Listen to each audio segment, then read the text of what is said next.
Thank you, Tanya, for those really lovely words. I might take a copy of that so when someone asks me what I do, then I can just give them that from now on, because sometimes I don't really know.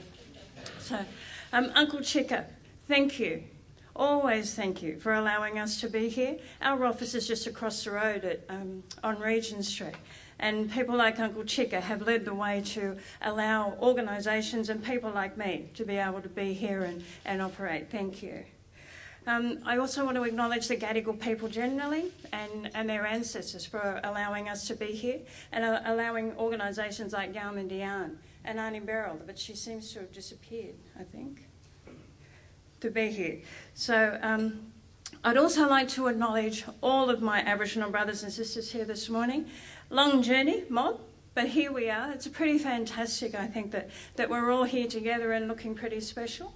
Don't you think, Warren? 7 o'clock in the morning and here we are, looking special. So for many of us, I think today represents the first time that Australian business has really heard what we had to say about, we as practitioners and Aboriginal people have had to say about what's needed to address Aboriginal unemployment and underemployment.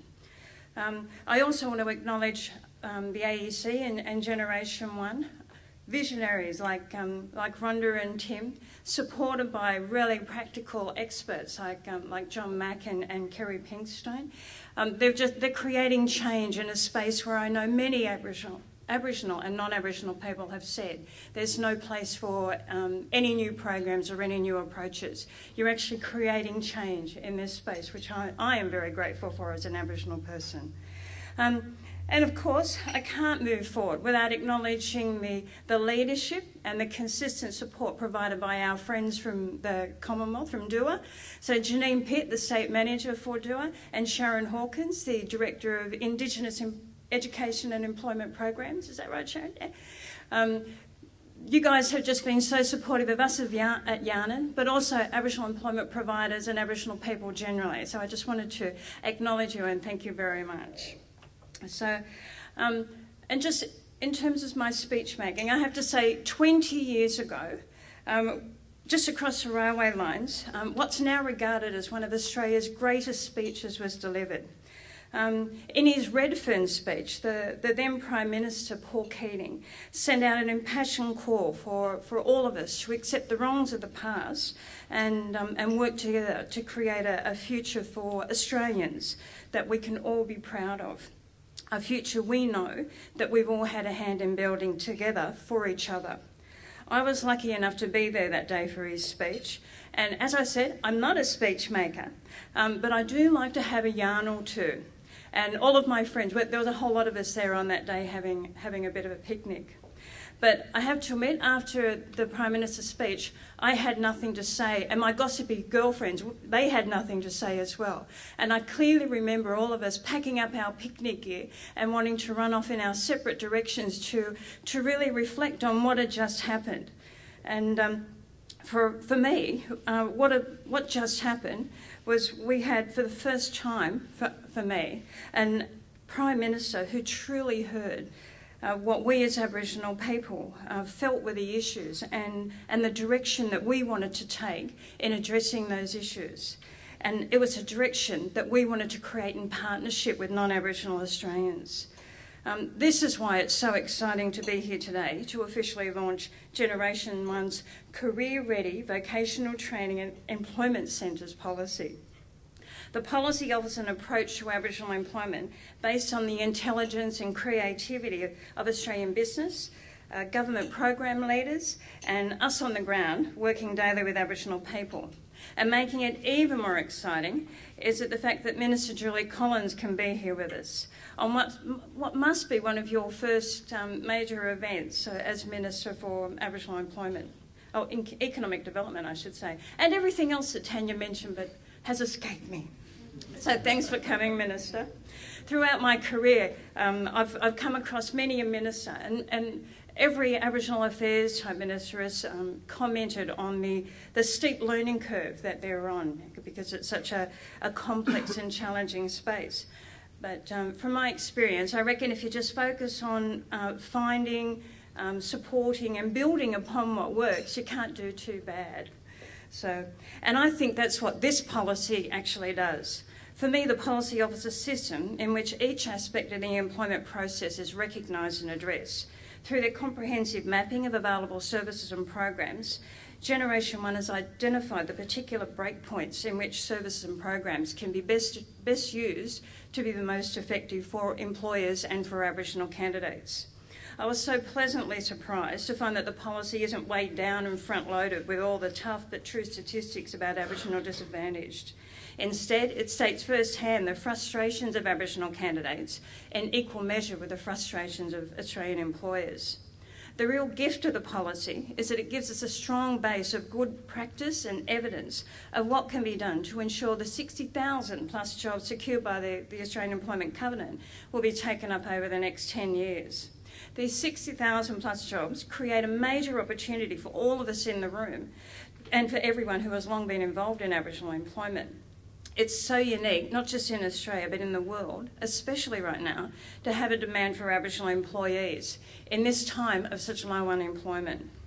There has never been a better time for us to tackle the disparity between our people. Over 320 Australian employers have signed up to end disparity between Aboriginal and non-Aboriginal Australians, offering jobs across Australia in every region and every industry. If you want to be a miner, tick. You want to work in transport and logistics, tick. You want to work in aged care, Yahoo. Government, Yahoo. Catering, Yahoo. Retail, Yahoo. I can go on, but you get the idea. The measure of all of us here today in this room is how we approach this time of opportunity. With all these options, we clearly need an approach to training which meets the needs of industry, companies and Aboriginal candidates. The approach offered by the policy advocates for us to start with the job. At Yaama, this is where we start. We aim to find the best person for the job, and we know that the only way you can do that is to know the job and know the employer that you're working with. We encourage employers to tell us what they think is the absolute baseline of skill and experience they need from an employee on day one. From there, together, we can identify what training and support is needed to transition candidates from entry level through to effective performer. The next stage in the policy, and what so happens to be our process, is to find the suitable candidate. This is one of the most significant challenges the current system faces. And let me clearly state, it's not because the candidates aren't out there. I believe it's because what the real issue is that job service providers, including us, need to be better at identifying and mapping the values and strengths of candidates to the available jobs. It's not that we're not out there ready to go and willing to go. It's the provider's ability to be able to recognise that and then help you recognise that so that you can see the value you bring to an employer. A good example of that is last year, with the support of our friends at DUA, we delivered a project in Western Sydney aimed at placing 50 Aboriginal people in jobs. Our first step in the project was, of course, to engage all the relevant stakeholders to let them know what we were out there to do. The reaction was not what I expected. We were met with such negativity from all of the employment providers out there. I don't know how many times that I was personally told that we would not find 50 people who wanted to work, let alone employers out that way who wanted to employ Aboriginal people.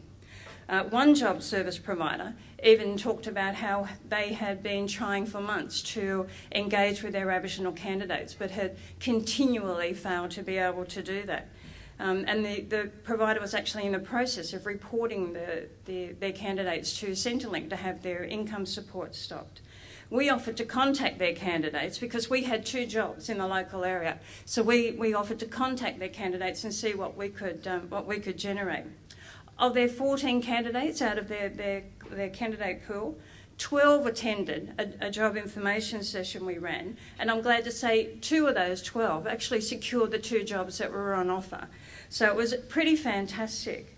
The lesson for us and the employer was that candidates are ready and willing to work. It is simply about helping them see the match between their skills, knowledge and experience and those required by the job. Not simply requiring candidates to turn up for something for nothing. The third stage advocated in the policy is to support people into their jobs. I guess the best example of this, or the best way to express this, is is an example. At Yaama, we currently work with South West Sydney Local Health District, which is one of the largest employers in New South Wales. Over the last couple of years, we've placed 70 Aboriginal trainees, 70 Aboriginal trainees with the district, of which 97% have successfully completed their one-year traineeship. We believe the reason for their high level of achievement is the structured as well as the responsive support provided both by Yaama and by the district to trainees and their supervisors. I can't express enough that the need for support when you're in the job, it is just so critical to help you get through. And it's partially because of the self-esteem issues that so many Aboriginal people face. So I'm also really pleased that the paper advocates for VTECs. I'm going to say VTECs, it's too long. For VTECs in places that are already experiencing high demand for Aboriginal employees. Prior to setting up Yaama, I worked for the New South Wales Government. I was really lucky to be involved in the wave of public sector change emanating from the UK's third way approach to entrenched social disadvantage. Central to our approach in the government was local solutions for local people. So this paper, along with the Australian Government's Building Australia's Future Workforce Policy, gives us the mandate and the tools for an approach which meets the needs of local industry, local employers, local communities and local candidates. I want to sincerely thank and say great work to the GenerationOne team for producing this policy document. It's taken just over 12 months and you've spoken to anyone and everyone to ensure you understand the challenge and the context at all points of the employment cycle. So it is with great pleasure that I officially launch the policy.